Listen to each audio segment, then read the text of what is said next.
तो भैया क्लास 12 की फिजिक्स विषय के अंतर्गत आप सभी लोगों को 99 न्यूमेरिकल की सीरीज प्रोवाइड की जा रही है और आज हमारी इस श्रृंखला में चौथी क्लास है। और इस चौथी क्लास में आप लोगों को हम चैप्टर नंबर जो 3 है आपका विद्युत धारा, इस चैप्टर के संपूर्ण चैप्टर के जितने भी महत्वपूर्ण टॉपिकों से संबंधित न्यूमेरिकल आपके बोर्ड एग्जाम में बनते हैं वो सारे टाइप के न्यूमेरिकल आज की इस क्लास में आप लोगों को हम कराने जा रहे हैं। अगर आप सभी लोग फिजिक्स विषय को आसान करना चाहते हैं तो सबसे ज्यादा मेहनत करने की जरूरत है, तो आपको फिजिक्स के न्यूमेरिकल और डेरिवेशन की हल करने की आवश्यकता होती है। तो न्यूमेरिकल की सीरीज आपको जो हम प्रोवाइड कर रहे हैं इसको फॉलो कर लीजिए। पिछले साल भी आप लोगों को 99 न्यूमेरिकल की सीरीज मैंने प्रोवाइड की थी, न्यूमेरिकल भी आपका आया था जैसा कि आप सभी को पता है, उसी सीरीज से आया था। तो इस बार तो मैं आप लोगों को चैप्टर वाइज दे रहा हूँ, कुछ बाकी नहीं रह जाएगा। तो अच्छी तरीके से आप लोग क्लास को देखते रहिए। चैनल पर आए तो सब्सक्राइब कर लीजिए जिससे आगे की क्लासों का नोटिफिकेशन आपको मिलता रहे। कल क्लास आपको नहीं दे पाए थे तो आज क्लास आपको हम 2 दे देंगे, एक की जगह 2 क्लासें दे देंगे, टेंशन मत लीजिए। तो चलिए भाई, हम सभी लोग क्या करते हैं, स्टार्ट करते हैं अपनी इस श्रृंखला को। और चैप्टर नंबर 3 के महत्वपूर्ण न्यूमेरिकल के प्रश्नों की श्रृंखला में आज हमारा पहला प्रश्न आपकी स्क्रीन पर देख सकते हैं कि एक तार के अनुप्रस्थ काट का क्षेत्रफल, एक तार के अनुप्रस्थ काट का जो क्षेत्रफल है वो 1 × 10⁻² मीटर स्क्वायर, तार में मुक्त इलेक्ट्रॉनों की संख्या 2 × 10⁻25 प्रति मीटर क्यूब है, तार में 3.2 एम्पीयर की विद्युत धारा प्रवाहित हो रही है। ज्ञात कीजिए तार में धारा घनत्व और इलेक्ट्रॉनों का अनुगमन वेग या अपवाह वेग। मैं आपको बताऊं, मैंने इस क्वेश्चन को लिया है अनुगमन वेग और विद्युत धारा में संबंध से। आप लोगों ने पढ़ा था I = NeAVD और धारा घनत्व भी पढ़ा J = I/A होता है। तो मैंने सोचा इस क्वेश्चन को हम ले लेते हैं क्योंकि हमने देखा है कि 1 नंबर में 2 नंबर में इन सूत्रों पर आधारित कई बार एग्जाम में क्वेश्चन पूछा गया है। तो मैंने केवल उन्हीं प्रश्नों को यहाँ पर सेलेक्ट किया है जो क्वेश्चन आपके बोर्ड एग्जाम में अक्सर पूछे ही जाते हैं, उसी टॉपिक से ही पूछे जाते हैं। वो सारे प्रश्नों को मैंने ले डाला है, ठीक है। तो आप बिल्कुल भी टेंशन न लीजिए। यहाँ पर पहला प्रश्न देखिए, और इस टाइप के न्यूमेरिकल को लगाने के लिए जो चीज क्वेश्चन में दी जाती है उसको सबसे पहले नोट करना होता है। जैसे दिया गया है तार के अनुप्रस्थ काट का क्षेत्रफल, भाई क्षेत्रफल को हम सभी लोग लिखते हैं कैपिटल ए से। तो कैपिटल ए बराबर आपको दिया गया है 1 × 10⁻² मीटर स्क्वायर। भाई एक का यहाँ कोई मतलब ही नहीं है।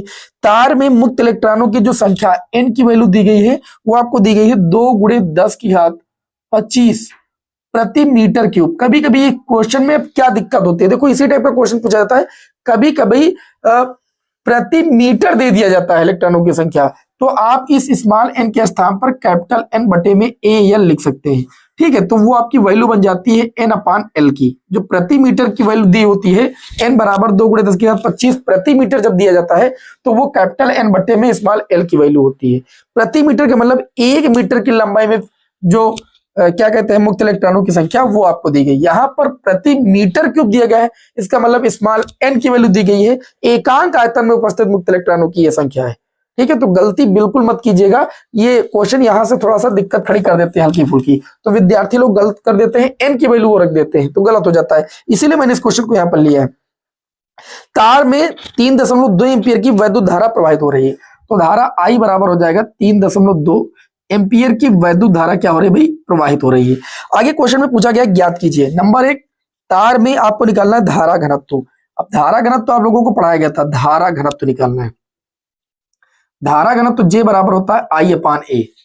तार के प्रति एकांक क्षेत्रफल से अभिलंबवत गुजरने वाली धारा को हम लोग क्या कहते हैं, धारा घनत्व। धारा घनत्व J = I/A होता है।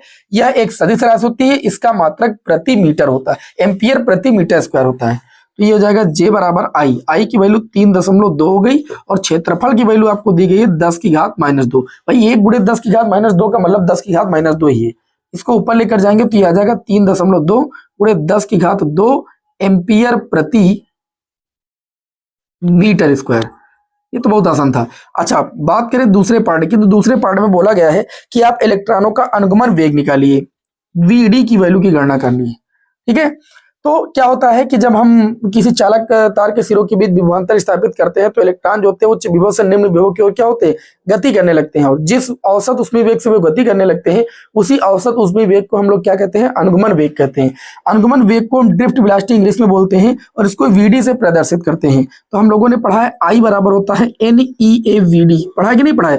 तो जब हमको VD की वैल्यू निकालनी होगी तो हम सूत्र लगा देंगे I/NeA।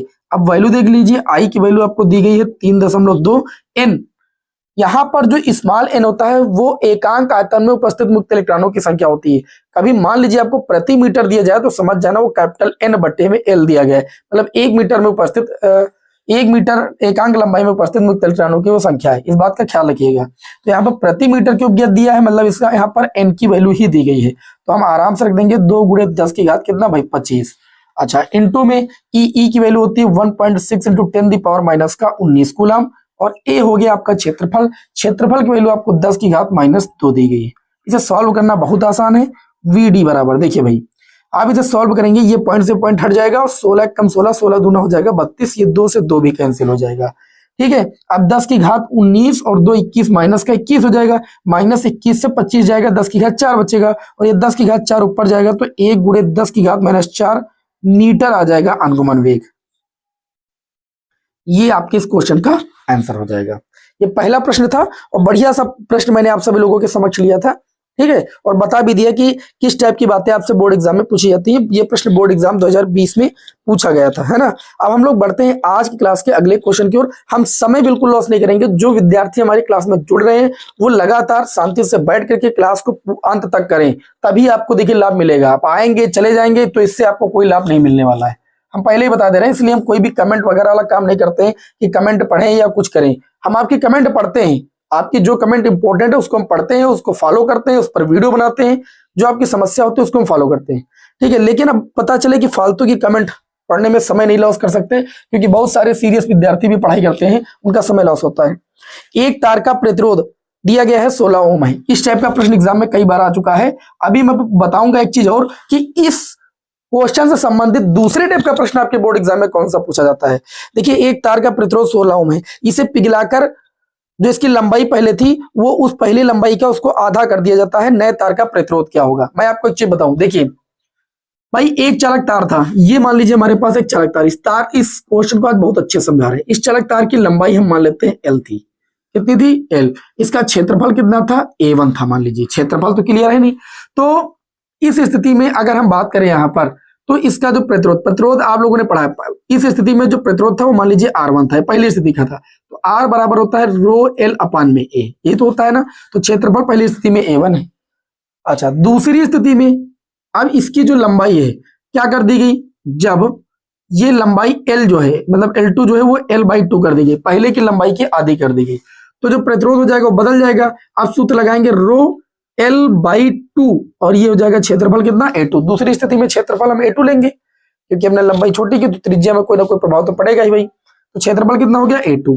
अब आपको एक चीज बताएं, चूंकि भाई आप कोई भी चीज है, मान लीजिए किसी भी वस्तु को आप छोटा कर रहे हैं, बड़ा कर रहे हैं, तो उसमें का कोई आयतन तो आप घटा नहीं रहे, मटेरियल तो कम ज्यादा कर नहीं रहे। ठीक है, तो आयतन तो कम नहीं हो रहा है। तो चूंकि हम ये कह सकते हैं कि पहले का आयतन बराबर दूसरे का आयतन, पहली स्थिति में जो था वही दूसरी स्थिति में भी है, मटेरियल वही, मतलब आयतन नहीं चेंज हो रहा है। और आयतन बराबर होता है क्षेत्रफल गुणे लंबाई। तो पहली स्थिति में क्षेत्रफल A1 और पहली स्थिति में लंबाई L, दूसरी स्थिति में क्षेत्रफल A2 और लंबाई कितनी हो गई? L/2 हो गई। जब आप इसे देखिए हल करेंगे, L से L आपका कैंसिल हो जाएगा, A1/A2 की वैल्यू आपको मिल जाएगी 1/2। इस बात को यहां पर आप पहले नोट कर लीजिए। इसको आप मान लीजिए समीकरण 1 और इसको मान लीजिए समीकरण 2, और समीकरण 1/2 कर दीजिए, समीकरण 1/2 कर दीजिए। ठीक, जब समीकरण 1/2 करेंगे तो ध्यान दीजिए, समीकरण 1/2 करेंगे तो ऊपर हो जाएगा R1, नीचे हो जाएगा आपका R2। समीकरण 1 आपका दिया है रो L। देखिए ये रो जो होता है घनत्व होता है, अगर उसी पदार्थ की बात हो रही है तो घनत्व तो आपका बदलता नहीं, नियत रहता है। रो L अपान में कितना हो जाएगा? A1। और R2 की बात करें तो ये आपका हो जाएगा रो L अपान में कितना? देखिए 2A2। भाई रो से रो कैंसिल, L से L कैंसिल, ऊपर बचेगा 1/A। गुणे में ये चीज ऊपर चली जाएगी तो ये हो जाएगा, ये A1 है भाई, है ना, ये 2A2 ऊपर चला जाएगा और बटे में कितना हो जाएगा? 1। अगर आप इसको देखिए निकालना चाहें तो R1 बटे में R2 बराबर, इसको आप लोग लिख सकते हैं 2 गुणे में A2 बटे में कितना भाई? A1।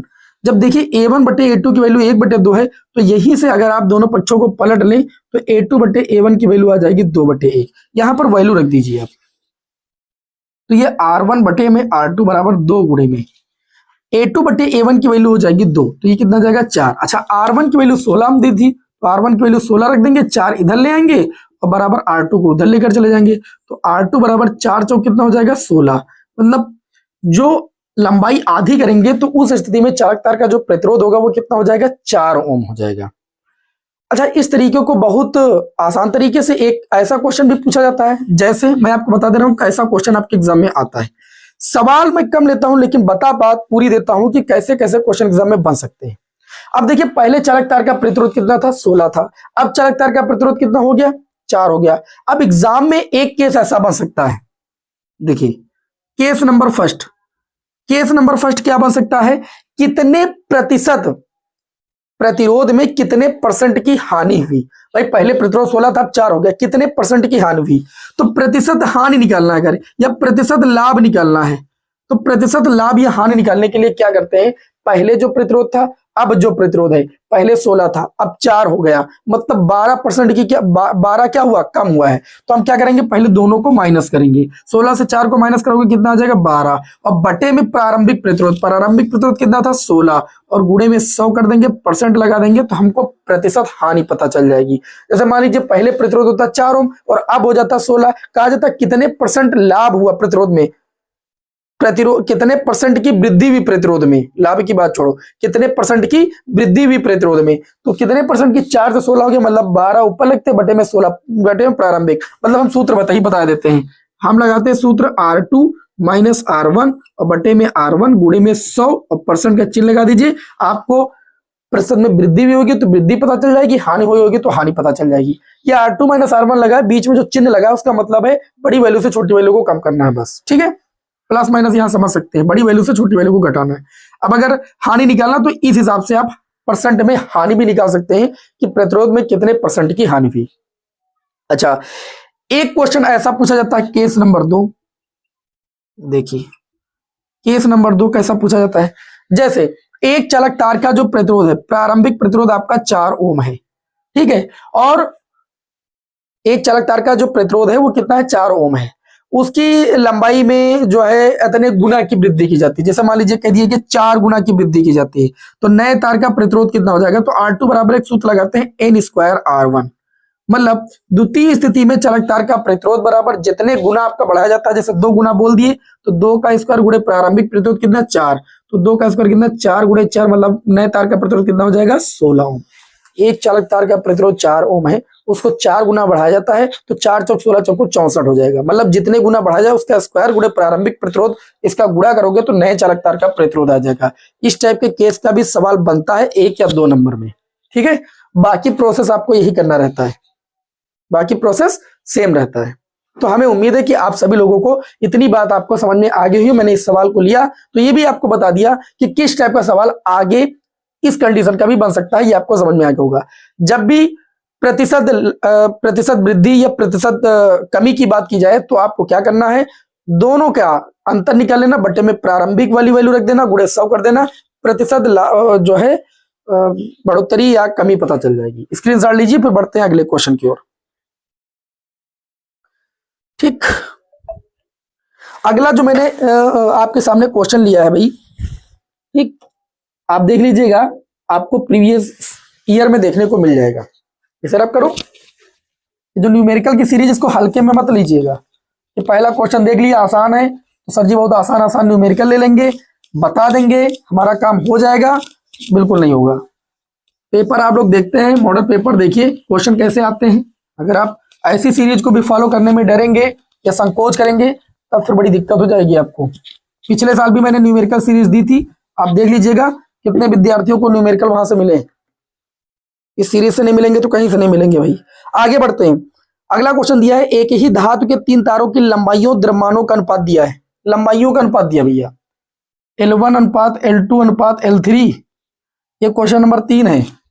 वो दिया है 3 अनुपात 2 अनुपात 1 और द्रव्यमानों का अनुपात M1 अनुपात M2 अनुपात M3, ये आपको दिया गया है 1 अनुपात 2 अनुपात 3।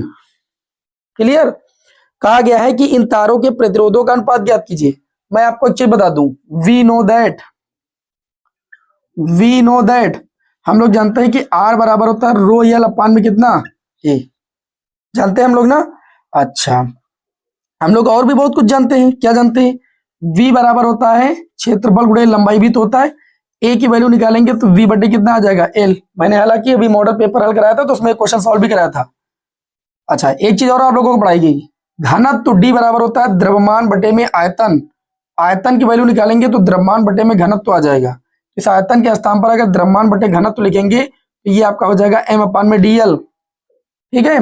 अच्छा, यहां पर अगर हम लोग एक चीज और देखें तो a की वैल्यू जब उठा के यहां रखेंगे तो r की वैल्यू आ जाएगी आपकी, देखिए रो हो गया, घनत्व है छोड़ो, l हो गया बटे में a के स्थान पर लिख सकते हैं m/dl। तो ये आ जाएगा r बराबर रो, l ऊपर चला जाएगा, d भी ऊपर चला जाएगा, रो डी एल स्क्वायर बटे में कितना हो जाएगा m।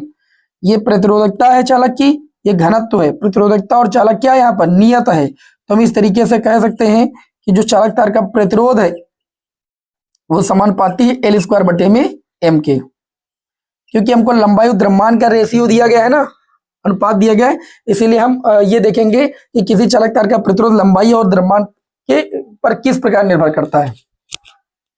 अब अगर हमको R1 अनुपात R2 अनुपात R3 निकालना है तो हम उसको लिख सकते हैं, ये हो जाएगा L1 स्क्वायर बाई M1 अनुपात L2 स्क्वायर बाई M2 अनुपात L3 स्क्वायर बाई M3। इस रिलेशन से मैंने लिखा है। हमको चाहिए R1 अनुपात R2 अनुपात R3। देखिए L1 की अगर बात करें तो L1 की वैल्यू जो आपको दी गई वो 3 दी गई है, 3 का स्क्वायर, M1 की वैल्यू 1, L2 की वैल्यू 2 का स्क्वायर, M2 की वैल्यू 2 अनुपात L3 की वैल्यू 1 का स्क्वायर, M3 की वैल्यू 3। ये आ जाएगा R1 अनुपात R2 अनुपात R3 बराबर 3 का स्क्वायर 9 अनुपात, ये कट जाएगा 2 अनुपात 1 बटे कितना आ जाएगा 3। अब हर बराबर करेंगे, 3 9 कितना हो जाएगा 27, मतलब कैलकुलेट करेंगे इसका हर एक करेंगे, 3 दूनी कितना हो जाएगा 6, और भाई इसको आप 3 से गुणा करेंगे तो 3 से सब में गुणा करना पड़ेगा, 9 3 27, 3 दूनी 6 और 3 1 कम 3। तो जो प्रतिरोधों का अनुपात हो जाएगा वो 27 अनुपात 6 अनुपात कितना हो जाएगा 3। ये क्वेश्चन अभी पिछले साल ही आया है। ठीक है। अब जैसे एक क्वेश्चन आया है आपके यूपी बोर्ड मॉडल पेपर में, मैंने भी एक बात बताई थी आपसे, मैं बता रहा हूं केवल, एक तार का प्रतिरोध है ना R बराबर कितना है 8 ओम। ध्यान से समझिएगा, अगर वहां पर 2 केसेस आप समझे तो मैं प्रश्न आपसे पूछ रहा हूं, आप उत्तर दीजिएगा कमेंट में। यदि इसे दोगुनी लंबाई का खींचा जाता है, लंबाई कितनी की जाती है, दोगुनी लंबाई का खींचा जाता है, तो नए तार का प्रतिरोध यानी R डैश कितना होगा। दोगुनी लंबाई का खींचा जाता है तो नए तार का प्रतिरोध कितना होगा, आप लोग आंसर बताइए भाई। ठीक है, कमेंट में इसका आंसर बताइए कि अगर पहले लंबाई L1 L थी, उसके बाद लंबाई कितनी हो गई, 2 गुनी हो गई, L2 कितनी हो गई 2L1 हो गई। पहले लंबाई L थी, बाद में लंबाई कितनी हो गई 2L हो गई, तो नए तार का प्रतिरोध कितना होगा। अभी मैंने केस नंबर जो फर्स्ट बताया था उसके आधार पर आपको क्वेश्चन का जवाब देना है। यूपी बोर्ड मॉडल प्रश्न पत्र में क्वेश्चन पूछा गया है। चलिए आगे हम लोग बढ़ते हैं, बहुत ही प्यारा क्वेश्चन लेते हैं, बोर्ड एग्जाम 2025 में पूछा गया है। समान लंबाई के तांबे के तारों का व्यास का अनुपात दिया है। तांबे के तार का व्यास को लिखते हैं डायमीटर D1/D2, इसका अनुपात दिया गया है 2:1।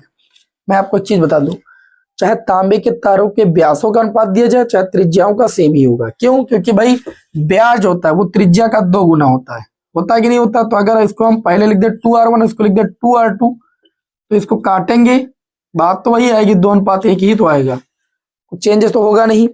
अच्छा, इसमें क्वेश्चन में पूछा गया इनके प्रतिरोधों की तुलना कीजिए, तो हम वी नो दैट, हम लोग क्या जानते हैं, प्रतिरोध जो होता है क्या होता है, प्रतिरोध R बराबर होता है रो L अपान में A, यही तो होता है। अच्छा, हम अगर बात करें त्रिज्याओं का रेशियो दिया गया, आपसे प्रतिरोधों का अनुपात पूछा गया तो इसको R1 बोल सकते हैं। ठीक है, मतलब लंबाई सेम है तभी तो इस त्रिज्याओं के अनुपात की त्रिज्याओं का अनुपात दिया गया है। समान लंबाई के हैं, मतलब पहले लंबाई L1 है तो दूसरे में भी लंबाई L है। ठीक है, लंबाई भी नहीं चेंज है। अच्छा, इसको ऐसा लिख सकते हैं रो L अपान में पाई, क्षेत्रफल कितना हो जाएगा तार का, ये तार का क्षेत्रफल होता है पाई R स्क्वायर, तो पाई R1 स्क्वायर।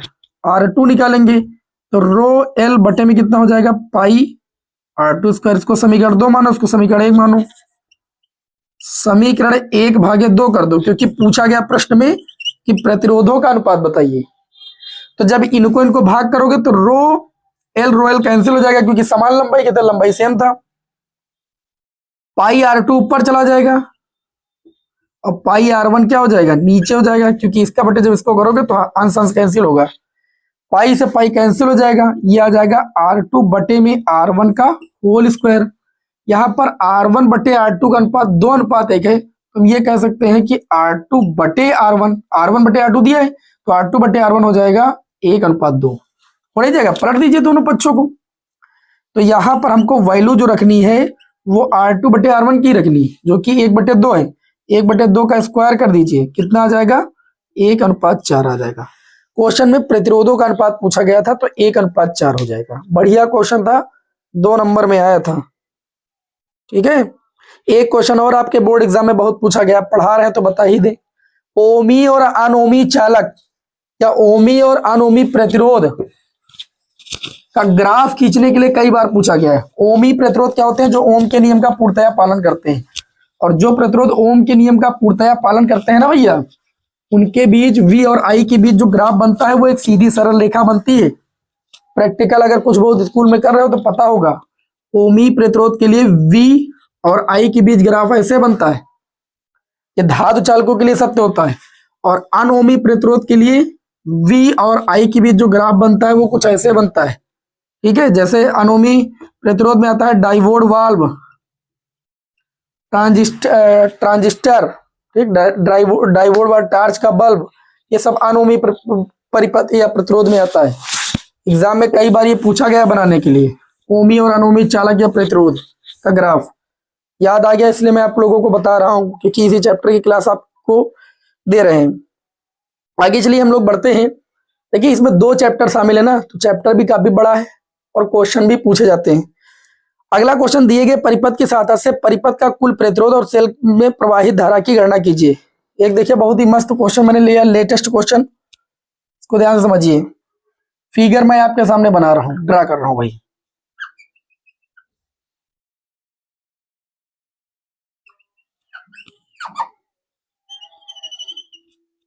गलत बन गया थोड़ा,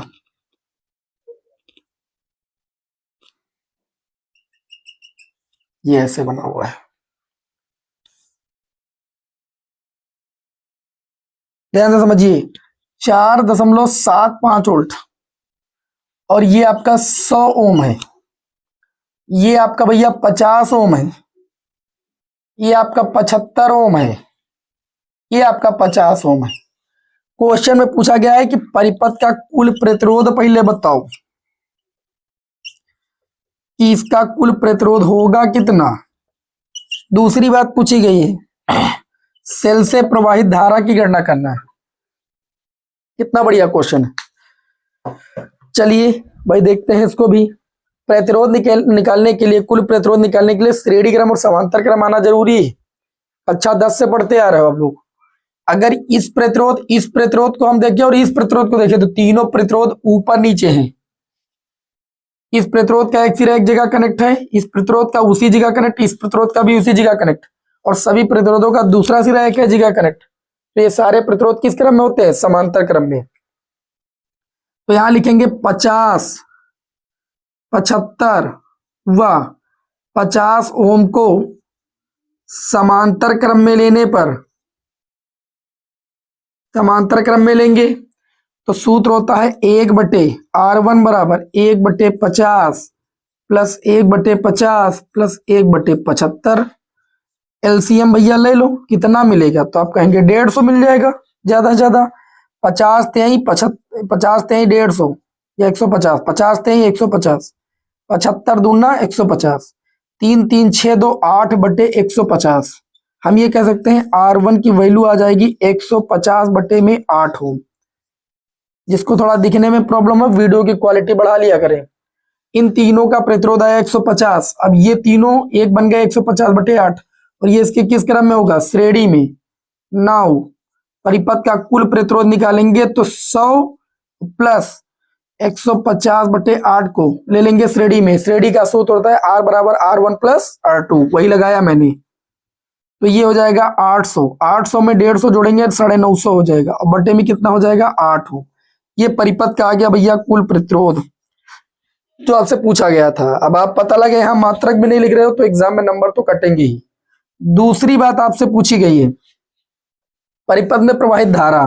धारा निकालने के लिए सूत्र लगाते हैं V बटे में परिपथ का कुल प्रतिरोध। वी परिपथ का कुल है 475, मतलब 4.75। आर की वैल्यू आई है 950 बटे में 8। हमको आई की वैल्यू चाहिए, तो ऊपर देखिए 4.75 गुणे 8 लिख सकते हैं हम भाई, नीचे वाला 8 ऊपर ही तो जाएगा, बटे में 950। इस दशमलव को हटाओ, नीचे 2 जीरो बढ़ाओ, 475 एक कम 475, और दूना ये आपका कितना हो जाएगा 950, नीचे 200 हो जाएगा, और 8 एक कम 8, 8 दूनी 16, 8 5 40। आई बराबर 1/25। इसका मतलब है पॉइंट लगाओ, जीरो बढ़ाओ, जीरो बढ़ाओ, जीरो बढ़ाओ, 25 चौको 100, धारा आ जाएगी 0.04 एम्पियर। कितना मस्त और कितना प्यारा क्वेश्चन था, बताइए भैया आप लोग, क्या क्वेश्चन हमारे सिलेक्ट किए हुए आपको नहीं अच्छे लगते? ये बोर्ड एग्जाम 2025 में ही क्वेश्चन पूछा गया है। अभी मैं आपके सामने जो क्वेश्चन ले रहा हूं वो जो आपका वैद्युत धारा चैप्टर है, जिसमें 2 चैप्टर हैं, सरल परिपथ करके है, तो वो भी सरल परिपथ करके वाले ही क्वेश्चन आपको करा रहे हैं। फिर किरचॉफ के नियम पर हटेंगे, और किरचॉफ के नियम में जाएंगे तो केवल 2-3 टाइप के न्यूमेरिकल पूछे जाते हैं, किरचॉफ के प्रथम नियम पर आधारित, किरचॉफ के द्वितीय नियम पर आधारित, और वी डिस्टेंस सेतु पर आधारित। ये तीनों टाइप के क्वेश्चन अभी आज ही की क्लास में सॉल्व कराएंगे। क्लास चाहे 1 घंटे की जाए चाहे 2 घंटे की, बस आप लगे रहिए हमारे साथ। अगर आपको बेस्ट रिजल्ट चाहिए तो आप हमारे साथ लगे रहिए। अगला जो क्वेश्चन हमने आपके सामने लिया है वो भी अभी पार्ट 1 का ही समझ लीजिए एक तरीके से है, जो भी चौथा 5वां क्वेश्चन हो मुझे नहीं पता है। इसका फिगर मैं आपके सामने बना रहा हूं। ये क्वेश्चन अभी अगले साल जब आया है तो ये आधा करके पूछा गया था, और हम इसको पूरा करके बता रहे हैं आपको। ठीक, ध्यान से समझिएगा, एकदम प्रैक्टिकली आपको समझा देंगे। ये फिगर आपके सामने बना हुआ है, यहां पर 10 ओम का प्रतिरोध है और यहां पर 30 ओम का प्रतिरोध है, ये कुंजी लगी हुई, और ये 20 वोल्ट की बैटरी लगी हुई। क्वेश्चन में कहा जा रहा है दिए गए परिपथ में 10 ओम प्रतिरोधक में, ये जो 10 ओम का प्रतिरोध है इसमें प्रवाहित धारा का मान ज्ञात करना है, जबकि स्विच एस खुला हो और स्विच एस बंद हो। अब जब ये क्वेश्चन आया था तो उसमें केवल एक कंडीशन दी थी, जब स्विच एस बंद हो, लेकिन मैं खुला और बंद दोनों की कंडीशन बताऊंगा यहाँ पर, ठीक है, और क्यों कैसे क्या होगा सब बताऊंगा। ध्यान से समझिए, ध्यान से मेरी बात को समझिए। वीडियो को लाइक नहीं किया तो लाइक कर दीजिए, आपके लाइक से ही मुझे जो है थोड़ा सा इंटरेस्ट जगता है आपको पढ़ाने में। देखिए भाई, पहली कंडीशन, जब स्विच एस खुला हो, ध्यान से समझना, जब स्विच एस खुला होगा तो धारा देखिए प्लस से माइनस की ओर बहती है, ऐसे बहेगी, ऐसे जाएगी। ये खुला होगा तो इधर से धारा जा ही नहीं सकती, तो धारा इस मार्ग से होते हुए जाएगी। जब इस मार्ग से जाएगी तो 30 ओम में धारा 100% बहेगी, उसकी मजबूरी है क्योंकि इधर से जा नहीं पाएगी। जब इधर से जा नहीं पाएगी तो ये प्रतिरोध रेजिस्टेंस है, धारा के मार्ग में अवरोध लगाता है। अगर ये बंद होता तो ये अवरोध लगाता, इधर से धारा क्यों जाती, धारा जिधर से निकल जाती, जिधर से उसको कोई अवरोध नहीं लगता तो धारा इधर से निकल जाती। अब जैसे हम जा रहे हैं इधर से अवरोध है और कोई मार्ग नहीं है, तो हम प्रयास तो इधर से निकलने का करेंगे ना, तो जाहिर सी बात 30 ओम में भी धारा बहेगी। तो परिपथ का इस स्थिति में हम कुल प्रतिरोध पहले निकालेंगे, तो कुल प्रतिरोध चूंकि 10 ओम और 30 ओम श्रेणी क्रम में, श्रेणी क्रम का फार्मूला होता है R बराबर R1 प्लस R2, तो 10 और प्लस ये 30 बराबर कितना आ जाएगा 40 ओम।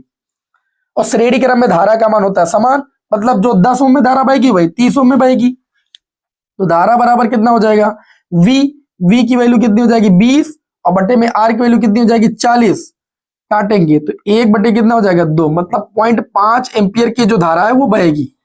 और ये 0.5 एम्पियर की धारा 10 ओम में भी जाएगी और 30 ओम में भी जाएगी, क्योंकि श्रेणी क्रम में धारा का मान समान होता है। अच्छा, दूसरी बात, जब एस मतलब स्विच बंद हो, मेरी बात को ध्यान समझिए, हम ऐसे जा रहे हैं, इधर का मार्ग थोड़ा अवरोधक है, कोई दिक्कत है इस मार्ग पर, और इधर से नीचे से मार्ग बना हुआ है, तो हम उधर से क्यों जाएंगे भाई?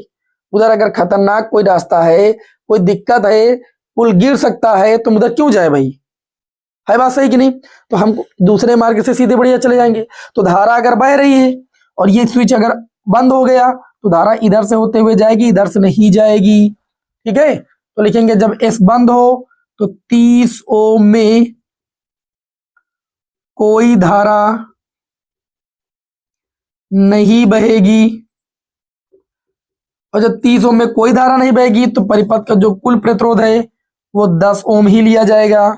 इस स्थिति में धारा हो जाएगी V बटे R वाले सूत्र से 20 बटे 10, मतलब जो धारा बहेगी वो 2 एम्पियर की बहेगी। था बढ़िया क्वेश्चन, मेरा सिलेक्ट किया हुआ क्वेश्चन।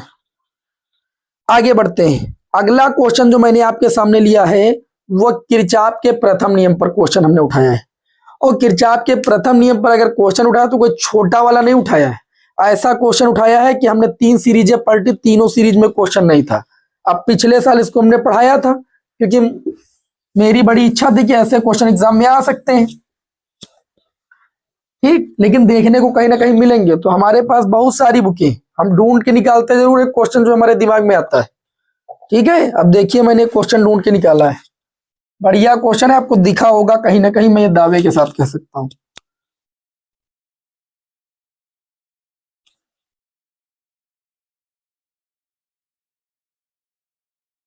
ये 1 एम्पियर की धारा है, ये 1.2 एम्पियर की धारा है, ये एक संधि है, इसको R नाम दिया गया है, ये I2 धारा है, ये एक संधि जहां पर धाराएं मिल रही है, इसको Q नाम दिया गया है, ये एक धारा है 1 एम्पियर की, ये एक धारा ही है, और यहां पर I शायद दिया है, इसी I की वैल्यू निकालना है। ये I1 है, और यहां पर फिर आप देख पा रहे हैं ये 2 एम्पियर की धारा है, ये 1 एम्पियर की धारा है, 2 एम्पियर की धारा है, ये P हो गया। 3 संधियां P Q R। मैंने इतना छोटा क्वेश्चन ले लिया कि इतना केवल दिया हो, आगे ना दिया हो। अब इसमें जैसे निकालना होता तो आने वाली धाराओं का योग जाने वाली धाराओं के योग के बराबर दिखा देते, I1 की वैल्यू आ जाती, लेकिन अब इसमें 3 जगह जुड़ा हुआ है, तो छोटे छोटे पार्टों को हमें हल करना पड़ेगा और किरचॉफ का प्रथम नियम लगाना पड़ेगा। किरचॉफ का प्रथम नियम आवेश संरक्षण के सिद्धांत का पालन करता है, कई बार बहुविकल्पी प्रश्न में आ चुका है, और द्वितीय नियम ऊर्जा संरक्षण के सिद्धांत का पालन करता है। किरचॉफ के प्रथम नियम के अनुसार किसी भी संधि पर मिलने वाली समस्त धाराओं का जो बीजगणितीय योग होता है वो शून्य होता है, या आने वाली धाराओं का योग जाने वाली धाराओं के योग के क्या होता है, बराबर। जैसे हम यहां पर बात करें तो एक संधि है हमारी P, तो संधि P पर ये धारा I है, इसी के मान आपको गणना करनी है, तो संधि P पर हम क्या लगाएंगे, किरचॉफ के प्रथम नियम से। किरचॉफ के प्रथम नियम से, किरचॉफ का प्रथम नियम क्या कहता है, किरचॉफ का प्रथम नियम ये कहता है कि संधि पर आने वाली धाराओं का योग, मतलब 2 + 2, 2 आ रही 2 जा रही, संधि से दूर जाने वाली धाराओं के योग के बराबर होता है। 2 2 4 से 1 जाएगा, कितना बचेगा 3। I1 की वैल्यू आ जाएगी 3 एम्पियर। पहले इस बात को समझिए। फिर आ जाएंगे पुनः संधि दूसरी Q पर। Q संधि पर आएंगे तो आने वाली धारा I1 है और जाने वाली ये दोनों है, तो हम कह सकते हैं कि I1 बराबर 1 प्लस कितना भाई, I2। I1 की वैल्यू 3 आई थी अभी, 1 प्लस I2, तो I2 की वैल्यू कितनी आ जाएगी, 2 एम्पियर। फिर आ जाएंगे हम संधि R पर, कौन सा नियम लगाएंगे, किरचॉफ का प्रथम नियम लगाएंगे। इस संधि पर ये आने वाली है, ये आने वाली है, ये दोनों जाने वाली, तो आने वाली I2, आने वाली 1 एम्पियर, और जाने वाली कौन सी है 1.2, और जाने वाली कौन सी है I2 की वैल्यू भी हमने निकाला 2 एम्पियर। 2 + 1, 1.2 को इधर लाएंगे, -1.2 बराबर I। 1 2 3 हो जाएगा, 3 से जब हम 1.2 घटाएंगे तो ये बचेगा 1.8 बराबर I, मतलब I बराबर आपको मिलेगा 1.8 एम्पियर। बहुत ही पॉपुलर क्वेश्चन है भैया, समझ गए मेरी बात। और हमें उम्मीद है कि जिन क्वेश्चनों का हम सिलेक्शन करके आपको बता रहे हैं ना, ऐसी सीरीज शायद आपको यूट्यूब भर में ना मिले, ज्यादा तारीफ नहीं करेंगे आपके सामने, ठीक है। लेकिन आप देख लीजिए, मैंने पिछली बार भी जो 99 न्यूमेरिकल की सीरीज प्रोवाइड की है, क्वेश्चनों को देख लीजिए, आपका समय हम बर्बाद नहीं करेंगे कोई हल्का फुल्का क्वेश्चन लेकर के कि समय बर्बाद करें। अगर कोई क्वेश्चन मैंने हल्का सा ले भी लिया है, देख लेना प्रीवियस ईयर में कई बार वो पूछा गया होगा, वो मेरी मजबूरी है हल्का क्वेश्चन लेने की कि वो प्रीवियस ईयर में बार बार आ रहा है। तो जब रिपीट होगा तभी आपको समझ में आएगा कि हाँ कितना इंपॉर्टेंट क्वेश्चन था। चलिए भाई, हमें उम्मीद है कि किरचॉफ के प्रथम नियम का मैंने एक क्वेश्चन आपके समक्ष लिया है। अब जैसे इतना बड़ा होता आगे ये इतना नहीं होता, ये सब नहीं होता, तो क्या हम नहीं सॉल्व कर पाते? सॉल्व कर लेते आराम से, इतना ही काम करना पड़ता बस। हमने थोड़ा बड़ा लिया इसको जान के। तो इस तरीके से मैंने यहां पर आपके सामने ये क्वेश्चन लगवाया। अब आ जाएंगे हम वीट स्टेन सेत वाले क्वेश्चन लगाएंगे, किरचॉफ के द्वितीय नियम वाले क्वेश्चन लगाएंगे। तो हम पहले आपको बता दे रहे हैं किरचॉफ के द्वितीय नियम के जो न्यूमेरिकल है हम पहले वीट स्टेन सेत के बताएंगे, फिर द्वितीय नियम के बताएंगे, ठीक, जिससे इंटरेस्ट आपका जगता रहे। स्कोर आप करने जा रहे हैं। जो विद्यार्थी चैनल पर नए हैं भैया चैनल को जरूर सब्सक्राइब कर लें। अभी इसके बाद गतिमान आवेश और चुंबकीय क्षेत्र, गतिमान आवेश तथा चुंबकीय क्षेत्र चैप्टर के न्यूमेरिकल कराएंगे। कौन से क्वेश्चन है जो बोर्ड एग्जाम में आते हैं, आई बात समझ में? चलिए भाई, अगला जो क्वेश्चन मैंने आपके सामने सिलेक्ट किया है बहुत ही बढ़िया प्यारा सा प्रश्न। देखिए, वीट स्टेन सेतु का सिद्धांत लिखिए, क्वेश्चन पूछ रहा है। और ये कह रहा है, आपके सामने एक फिगर बना रहे हैं। बहुत सारे विद्यार्थी इस क्वेश्चन को देखकर कंफ्यूज हो गए, इसीलिए मैंने इस क्वेश्चन को यहां पर उठा लिया है। ये देखिए, ठीक, यहां पर 10 ओम का प्रतिरोध लगा है, यहां पर भी 10 ओम का प्रतिरोध लगा है। ये 20 ओम, 20 ओम, 20 ओम, और ये 20 ओम, 20 ओम, 20 ओम। यहां पर अगर आगे आप देखेंगे तो यहां 60 वोल्ट की बैटरी लगी हुई है, ठीक, और यहां पर लगा हुआ एक अमीटर। अमीटर को परिपथ के श्रेणी क्रम में लगाया जाता है, ठीक है। अमीटर का प्रतिरोध 0 होता है। अमीटर से क्या मापा जाता है? धारा मापी जाती है। अब क्वेश्चन ये कहता है आपसे कि वीट स्टेन सेतु का सिद्धांत लिखिए। मैं आपको बता दूं, वीट स्टेन सेतु का जो सिद्धांत होता है वो वीट स्टेन सेतु के संतुलन की स्थिति होती है। संगत भुजाओं के प्रतिरोधों का जो अनुपात होता है वो आपस में बराबर होता है। आगे दिए गए परिपथ में अमीटर द्वारा मापी गई धारा ज्ञात कीजिए। मतलब आपको आई का मान निकालना है, इस क्वेश्चन का ये कहना है। यहां मैं आपको बता दूं, ज्यादा नहीं लिखूंगा, लेकिन आप देखिए कि उनकी जो संगत भुजाओं का रेशियो है, प्रतिरोधों का अनुपात 20/20, 20/20, 20/20 वो आपस में बराबर है। लिखेंगे चूंकि यह परिपथ एक क्या है? संतुलित वीट स्टेन सेतु है, संतुलित वीट स्टोन सेतु है। और जब यह परिपथ संतुलित वीट स्टेन सेतु है तो संतुलित वीट स्टेन सेतु की स्थिति में जो बीच में चाहे गैलेनोमीटर हो या कोई प्रतिरोध हो उसमें धारा नहीं बहती है। जिसमें धारा नहीं बहेगी तो इसको जो है परिणामी प्रतिरोध के रूप में लेना भी नहीं जरूरी। लेना जरूरी क्या, लिया ही नहीं जाएगा जिसमें धारा नहीं बहेगी। तो ऊपर वाले तीनों प्रतिरोधों को श्रेणी क्रम में ले लेंगे, नीचे वाले तीनों प्रतिरोधों को श्रेणी क्रम में ले लेंगे। तो 20 20 20 60, 20 20 20 60। अब ये 60 ऊपर नीचे हो जाएगा, तो समांतर क्रम में लेंगे तो समांतर क्रम में हो जाएगा 1/R बराबर 1/60 प्लस 1/60। ये हो जाएगा 1 एलसीएम 60, 1 1 2, 2 से काटेंगे 30, गुणा करेंगे कैंची तो R बराबर कितना आ जाएगा? 30 ओम। ये परिपथ का आ गया कुल प्रतिरोध। हमको चाहिए था प्रवाहित धारा, तो I बराबर सूत्र था V/R, होता है ना। V की वैल्यू कितनी है तुम बताओ? 60 वोल्ट। R की वैल्यू कितनी है? 30। काट दो भैया, I बराबर 30 दूना कितना होता है? 60। धारा इस परिपथ की आ जाएगी 2 एम्पियर। अमीटर में धारा कितनी बहेगी? 2 एम्पियर की धारा बहेगी, ठीक। बढ़िया क्वेश्चन था, मस्त क्वेश्चन था। चलिए भाई, आगे हम लोग बात करते हैं। एक क्वेश्चन और पूछा गया आपको कंफ्यूज करने के लिए। देखिए भाई, ये एक प्रतिरोध लगा है, फिर ये लगा हुआ है, देखिएगा बहुत ध्यान से। यहां पर एक प्रतिरोध लगा है, ये आप समझ ना पाओ।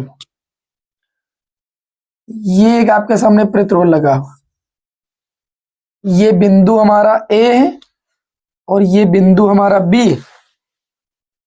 और क्वेश्चन में देखिए क्या बोल रहे हैं, 3 ओम, 8 ओम, 6 ओम, यहां 3 ओम, यहां 6 ओम। क्वेश्चन में कहा जा रहा है निम्न संयोजन में बिंदुओं ए व बी के बीच तुल्य प्रतिरोध ज्ञात कीजिए। बहुत सारे विद्यार्थी कर देते हैं गलती। गलती क्या कर देते हैं, इस फिगर को उनको बड़ा आसान लगता है कि ये बड़ा आसान फिगर है, श्रेणी क्रम में तीनों का ले लो फिर समांतर क्रम में ले लो, आंसर आ जाएगा। गलत हो जाएगा। इस फिगर को देखिए ऐसे भी आप बना सकते हैं। देखिए ए से चले, ये ए पॉइंट है, ए से चल के जब यहां तक आएंगे तो 3 ओम का प्रतिरोध लगाना होगा। मान लो यहां तक आ गए और 3 ओम का प्रतिरोध लगा दिए। फिर यहां से बी तक जाएंगे तो हम 6 ओम का प्रतिरोध लगाएंगे। ये लोग बी तक आ गए और 6 ओम का लगा दिए। फिर बी से ही चलेंगे, यहां तक आएंगे और 6 ओम का प्रतिरोध लगाएंगे, 6 ओम का लगा दिए। और फिर देखिए ये इससे मिला गया, मतलब इसी से इसे मिलाया गया है, ये 8 ओम का लगा हुआ है और फिर इसी से ये यहां गया है और यहां पर 3 ओम का लगा है। अब इस फिगर को देखो, ये बन गया वी डिस्टेंस सेतु, बन गया।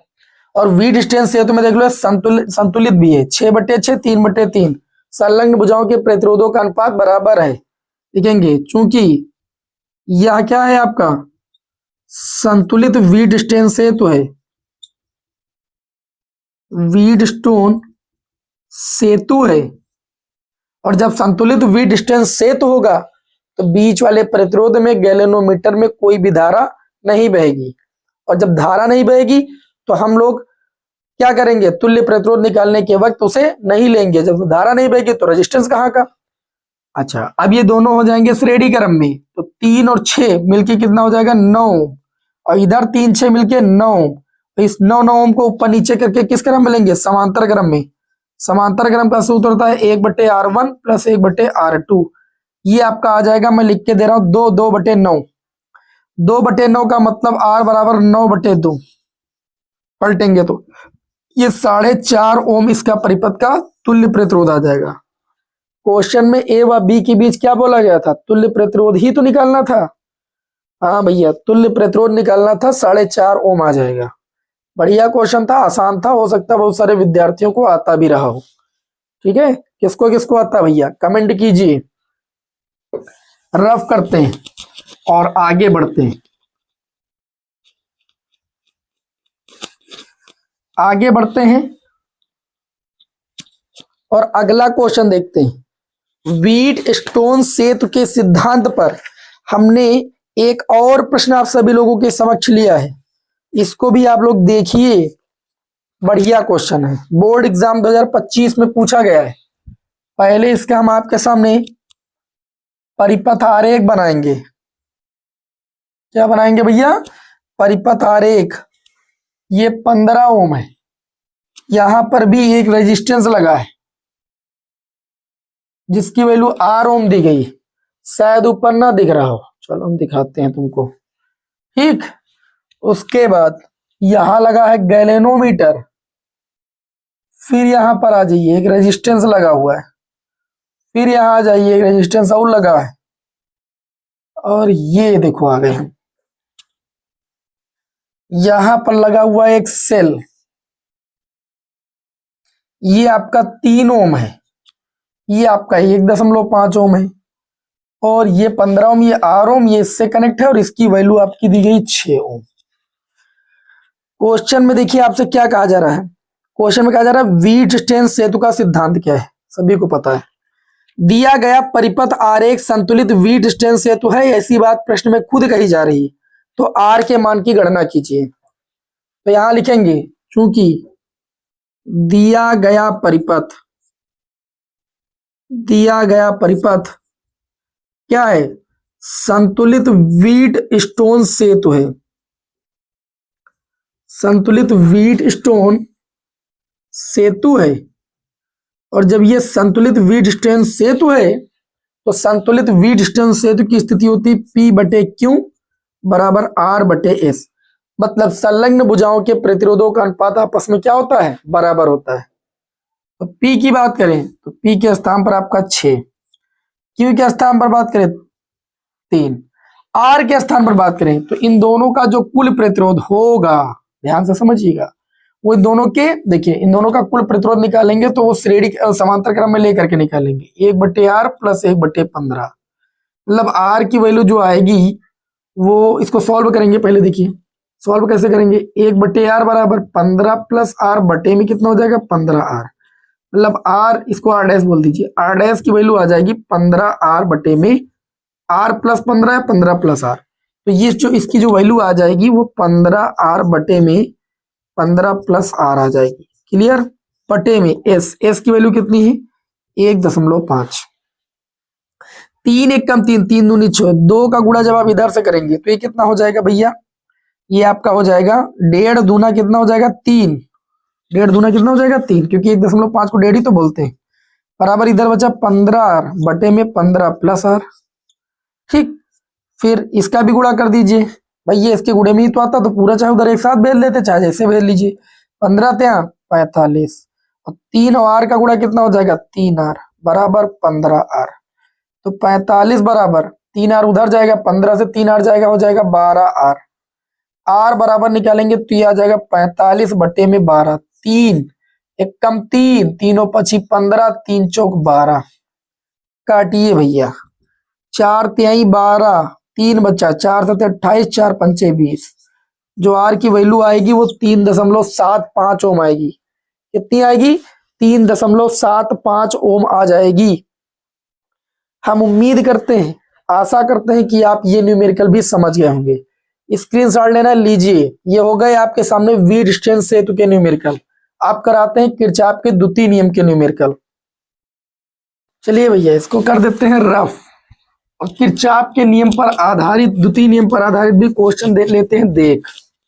ठीक है, क्योंकि क्लास बहुत लंबी हो रही है तो बहुत ज्यादा प्रश्न नहीं लेंगे, लेकिन किरचॉफ के नियम को आपको समझा जरूर देंगे हम। क्वेश्चन कैसा भी हो, करना क्या मैं आपको अभी के भी समझा दे रहा हूँ। पहले तो किरचॉफ का नियम है द्वितीय, बहुत लोगों को नहीं याद हो पाता है। किरचॉफ के द्वितीय नियम को हम बंद पास क्या कहते हैं, लूप का नियम या उल्टता का नियम भी जानते हैं, उल्टता के नियम से भी जानते हैं, और ये ऊर्जा संरक्षण के सिद्धांत पर कार्य करता है। किरचॉफ के द्वितीय नियम के अनुसार किसी लूप या खंड में बहने वाली धाराओं और उनके संगत प्रतिरोधों के गुणनफल का बीजगणितीय योग उस पास में कार्य करने वाले समस्त वैद्युत वाहक बलों की बीजगणितीय योग के बराबर होता है। सिग्मा IR बराबर होता है सिग्मा E के बराबर, है ना। तो चलिए भाई पहला प्रश्न देखिए, मैंने आप सभी लोगों के समक्ष उठाया, बहुत ही प्यारा प्यारा प्रश्न। देखिए ये देखिए, आप चित्र देखेंगे, डरना बिल्कुल भी नहीं है। किरचॉफ के द्वितीय नियम वाले क्वेश्चन इतने कठिन नहीं होते हैं। ये 2 ओम है, एक बैटरी यहां लगी है, एक बैटरी यहां लगी। यहां जो बैटरी लगी वो 2 वोल्ट की लगी, यहां जो बैटरी लगी है वो 1 वोल्ट की लगी। यहां एक प्रतिरोध लगा है जो कि 1 ओम का है, यहां 1 ओम का प्रतिरोध लगा है। ठीक, ABCD नाम दिया गया इसको, ABCD नहीं दिया जाएगा तब भी नहीं मानना पड़ेगा। क्वेश्चन में कहा जा रहा है कि दिए गए परिपथ के लिए प्रत्येक शाखा में बहने वाली धारा की गणना कीजिए। अब धारा तो आप ही को निकालना पड़ेगा। ये सेल है, सेल से एक धारा यहां से बहेगी, एक धारा यहां से बहेगी। मान लीजिए यहां से धारा अगर I1 बही तो यहां से धारा I2 बहेगी, और ये दोनों धाराएं यहां पर आके क्या होंगी भाई, इस संधि पर मिलेंगी। तो यहां पर दोनों धाराएं जाएंगी I1 प्लस I2, और इस नई धारा को नाम दे सकते हैं I3। मतलब इस प्रतिरोध में I3 धारा बहेगी। आता ही कुछ समझ में, धारा प्लस से ही आपको निकलना है। तो हम यहाँ पर क्या करेंगे, यहाँ पर ले लेंगे एक बंद पास। कौन सा, एक बंद पास ये बन जाएगा, एक बंद पास ये बन जाएगा। ध्यान सिरे से ही चलिएगा तो ज्यादा बेटर आपके लिए रहेगा। तो एक बंद पास ले सकते हैं ABCA, बंद पास ABCA में KVL से, किरचॉफ उल्टता ला मतलब किरचॉफ के द्वितीय नियम से, इस पास में बहने वाली धारा संगत प्रतिरोध मतलब I1 गुणे 1, फिर ऐसे जाएंगे, इसमें जो धारा बह रही है वो I1 प्लस I2 धारा बह रही है, और संगत प्रतिरोध 2। तो जो धारा उसके संगत जो प्रतिरोध है कि गुणनफल का बीजगणितीय योग इस पास में कार्य करने वाले समस्त वैद्युत वाहक बलों के बीजगणितीय योग के बराबर होता है। वैद्युत वाहक बल 2 वोल्ट कार्य कर रहा है, तो ये I1 हो जाएगा, ये 2I1 हो जाएगा, ये 2I2 हो जाएगा बराबर 2। 2I1 ये आपका हो जाएगा 3I1 प्लस 2I2 बराबर 2। समीकरण बनाओ 1। ठीक, इसी प्रकार एक और भैया बंद पास आपके सामने मिलेगा। कौन सा बंद पास? इधर से चलेंगे ना, तो ADCA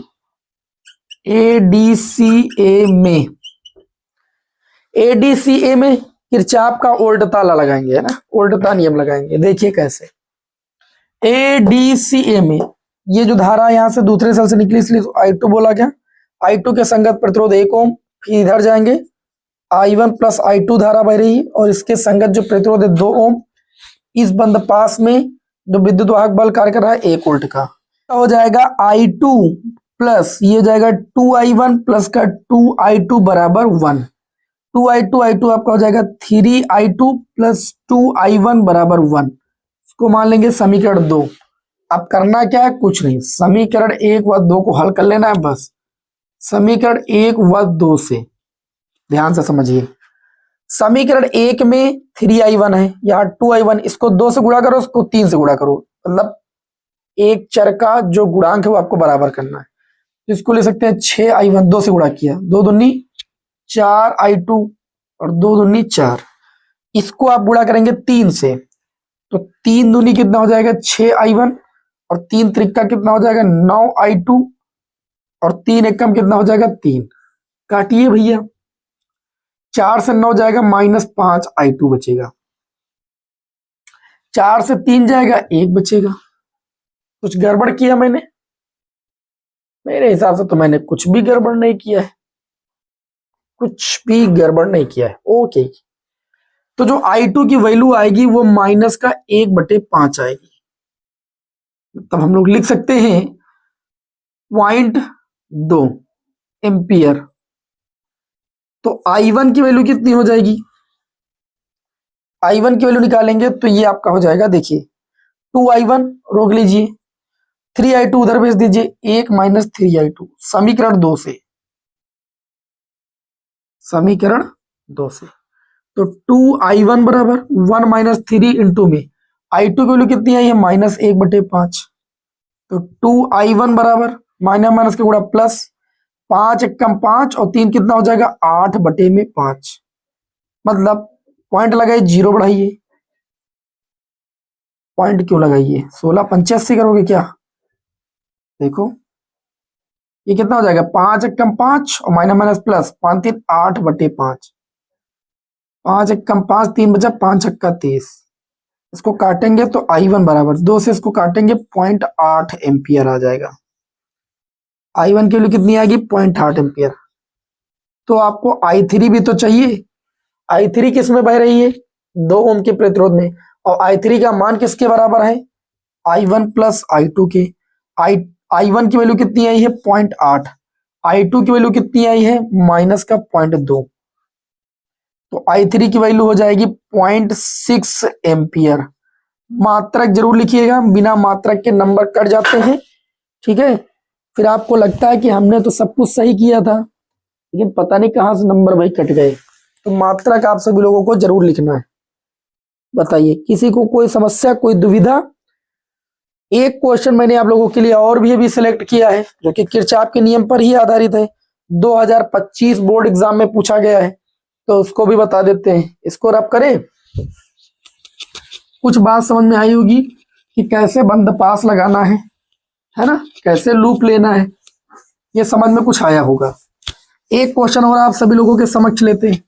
किरचॉफ के नियम पर आधारित हमने कई क्लासें आपको प्रोवाइड की हैं, सर्च करके देख लीजिए, बढ़िया बढ़िया क्वेश्चन बताए उसमें। देखिए, एक क्वेश्चन और आप सभी लोगों के समक्ष हम लेते हैं। ये आपके सामने कुछ फिगर बना हुआ है। यहाँ 1 ओम का प्रतिरोध है, ठीक, यहाँ बैटरी लगी हुई है 3 वोल्ट की, यहाँ 2 ओम का प्रतिरोध है। बहुत ध्यान से समझिएगा, ये 1 ओम का प्रतिरोध है, ठीक। ये 2 वोल्ट की बैटरी है, इतना दिया गया प्रश्न में। 3 वोल्ट की बैटरी। वैद्युत संबंधी किरचॉफ का प्रथम नियम लिखना है, बताया मैंने अभी आपको। इस नियम की सहायता से 2 ओम प्रतिरोध के सिरों के बीच विभवांतर निकालना है। 2 ओम के प्रतिरोध के सिरों के बीच विभवांतर अगर हमको चाहिए तो विभवांतर निकालने के लिए हम लोग जानते हैं I इंटू में R चाहिए। मतलब इसमें प्रवाहित धारा अगर हमको पता चल जाए तो विभवांतर निकाल सकते हैं। एक सेल यहां पर लगा तो एक धारा तो यहां से निकलेगी I1, ये धारा ऐसे जाएगी और यहां पर भी जाएगी। एक सेल यहां पर लगा तो यहां से भी धारा निकलेगी दूसरी I2, और धारा यहां पर जाएगी, इस संधि पर आएगी तो यहां पर भी धारा हो जाएगी। तो I1 प्लस I2 जो टोटल धारा होगी वो 2 ओम में जाएगी, और फिर ये ऐसे आएगी, इसमें I1 जाएगी और इसमें कितनी जाएगी I2। अब एक बंद पास आप ये ले लीजिए, प्लस से ही लीजिएगा, और एक बंद पास इधर से आप ले लीजिए दूसरा। तो हम क्या करेंगे, एक बंद पास ले लेंगे, बंद पास फर्स्ट से। अब किरचॉफ का उल्टा लॉ जानते हैं कि VL से, इसमें बहने वाली धारा I1, इसके संगत प्रतिरोध 1 ओम, ऐसे चलते हुए फिर I1 प्लस I2 धारा कितना प्रतिरोध 2 ओम। इस पूरे बंद पास में कितने वोल्ट की बैटरी लगी है 3। I1 प्लस गुणा कीजिए 2I2, देखो I1 प्लस I2 होना चाहिए, तो ये हो जाएगा 2I1 और प्लस के कितना 2I2 बराबर 3, ये हो जाएगा 3I1 प्लस 2I2 बराबर 3। ये बन गई समीकरण 1। पुनः बंद पास या ले सकते हैं लूप 2 में, है ना, लूप 2 में आ जाएंगे। I2 धारा निकली, इसके संगत प्रतिरोध 1 ओम, और I1 प्लस I2 धारा इस लूप में ये भी तो आएगा, और I1 प्लस I2 धारा किसमें बन रही है 2 में। कितने वोल्ट की बैटरी लगी हुई है 2 वोल्ट की। 2I2, I2 कितना हो जाएगा 3I2, और 2I1 बराबर कितना हो जाएगा 2, इसको मानिए समीकरण 2। और फिर मैंने बताया इतना करने के बाद समीकरण 1 व 2 ले लीजिए। I1 I2 अगर अलग अलग पता चल गया तो आप 2 ओम के प्रतिरोध के सिरों के बीच विभवांतर भी बता सकते हैं। ठीक, मैक्सिमम केसेस में आपसे I1 I2 I3 इसी तरीके का मान पूछा जाता है, बस किरचॉफ के उल्टा नियम पर आधारित जो भी सवाल होते हैं। देखिए यहाँ 3I1 है, यहाँ 2I1 है, सेम काम कीजिए, 3 से गुणा कर दीजिए, इसको पहले 2 से गुणा कीजिए, तो हो जाएगा 6I1, 2 दूनी 4I2, 2 3 6, इसको आप गुणा कीजिए किससे 3 से, तो ये हो जाएगा 3 दूनी 6I1 और 3 त्रिका 9I2 और 3 दूनी 6, काट दीजिए भैया, ये इससे कैंसिल, ये इससे कैंसिल। I2 की वैल्यू अगर हम बताएं तो 0 आएगी, क्यों, देखो 9 से 4 से 9 जाएगा, -5 I2 बचेगा, और 5 को उधर भेजोगे 6 से 0, I2 का मान 0 आएगा। तो I1 की वैल्यू कितनी आ जाएगी, देखो I1 की वैल्यू कितनी आ जाएगी भाई, I2 की वैल्यू तुम 0 यहाँ पर इसी समीकरण में मान लीजिए, पहली समीकरण में अगर I2 की वैल्यू यहाँ 0 रखोगे तो 6 से 6 आपका हो जाएगा कैंसिल। I1 की वैल्यू कितनी आ जाएगी 1 एम्पियर आ जाएगी क्या। I1 की वैल्यू जो आपकी आ रही है वो आपकी आ रही है, चलो निकाल के देखते हैं। समीकरण 1 ले लो, समीकरण 1, तो ये हो जाएगा 3I1 प्लस 2 इंटू में I2 की वैल्यू 0 बराबर कितना 3, I1 की वैल्यू आ जाएगी 1 एम्पियर, कितनी आ जाएगी 1 एम्पियर आएगी कि नहीं आएगी, 1 एम्पियर आएगी। तो हमको चाहिए 2 ओम के सिरों के बीच विभवांतर, तो 2 ओम के सिरों के बीच प्रवाहित धारा I1 प्लस I2 है कुल, और प्रतिरोध जितना होगा वो रख देंगे, I1 की वैल्यू 1, I2 की वैल्यू 0, और प्रतिरोध की वैल्यू कितनी है तो आप कहेंगे 2, मतलब जो विभवांतर होगा वो कितने वोल्ट का होगा 2 वोल्ट का होगा। ओके, तो हम उम्मीद करते हैं कि आज की इस क्लास में, 1 घंटे की इस क्लास में जो मैंने आप लोगों को चैप्टर नंबर 3 के महत्वपूर्ण प्रश्नों को बताया है, ये आप सभी को समझ में आए होंगे, क्वेश्चन अच्छे लगे हों, तो आप एक बार जरूर जो है कमेंट कीजिए, जो भी आपके मन में चल रहा हो, वीडियो को लाइक कीजिए, चैनल को सब्सक्राइब कीजिए। नेक्स्ट क्लास में आपको मिलते हैं। जय हिंद, वंदे मातरम।